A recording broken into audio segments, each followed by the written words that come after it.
হযরত আবু হুরায়রা রাদিয়াল্লাহু তাআলা আনহু হইতে বর্ণিত, তিনি বলেন, রাসূল সাল্লাল্লাহু আলাইহি সাল্লাম বলেছেন, যে ব্যক্তি হাদাস হয় তার সালাত কবুল হবে না যতক্ষণ না সেই অজু করে এবং সালাত আদায় করে। হাজরা মাওয়াতের জনক ব্যক্তি বলল, হে আবু হুরায়রা, হাদাস কি? হাদাস কি? তিনি বলেন, নিঃশব্দে বা শব্দে বায়ু বের হওয়া।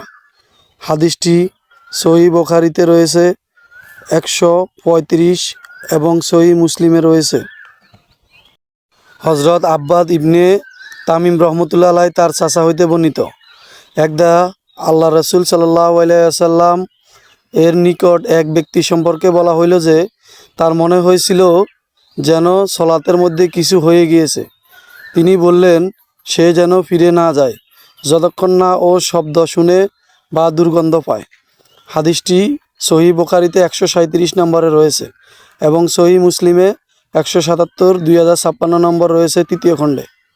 হযরত ইবনে আব্বাস রাদিয়াল্লাহু তাআলা আনহু হইতে বর্ণিত, তিনি বলেন, নবী সাল্লাল্লাহু আলাইহি সাল্লাম বলেছেন, তোমাদের কেউ তার স্ত্রীর সাথে ও মিলনের পূর্বে যদি আল্লাহর নামে আরম্ভ করছি, আল্লাহ তাআলা তুমি আমাদের ও শয়তান থেকে দূরে রাখো এবং আমাদেরকে দান করবে তাও শয়তান থেকে দূরে রাখো। অতঃপর মিলনের দ্বারাই তাদের ও কিসমতে কোনো সন্তান থাকলে শয়তান তার কোনো ক্ষতি করতে পারবে না। হাদিসটি সহিহ বুখারীতে 141 নম্বর রয়েছে এবং সহিহ মুসলিমে 3271, 3283, 5156তে রয়েছে। দোয়াটি হচ্ছে, বিসমিল্লাহি আল্লাহুম্মা জাবনি নাবনাশ শাইতানা ওয়া জান্নিবিশ শাইতানা মা রাযাকতানা। হযরত ইবনে আব্বাস রাদিয়াল্লাহু তাআলা আনহু হইতে বর্ণিত আছে, একদা নবী সাল্লাল্লাহু আলাইহি সাল্লাম পায়খানায় গেলেন। তখন আমি তার জন্য অজুর পানি রাখলাম। তিনি জিজ্ঞেস করলেন, এটা কে রেখেছে? তাকে জানানো হইল যে তিনি রেখেছেন। তিনি দোয়া করলেন, হে আল্লাহ, তুমি অমুককে জ্ঞান দান করো, অর্থাৎ ইবনে আব্বাসকে। হাদিসটি সহিহ বুখারীতে 143 নম্বরে রয়েছে, সহিহ মুসলিমে রয়েছে। হযরত আবু আইয়ুব আনসারী রাদিয়াল্লাহু তাআলা আনহু হইতে বর্ণিত, তিনি বলেন, আল্লাহ রাসূল সাল্লাল্লাহু আলাইহি সাল্লাম বলেছেন, তোমাদের কেউ যখন শৌচাগারে যায় তখন যেন সেই কিবলার দিকে মুখ না করে এবং তার দিকে ফিট ও না করে, বরং তোমরা পূর্ব দিক এবং পশ্চিম দিক ফিরে বসবে।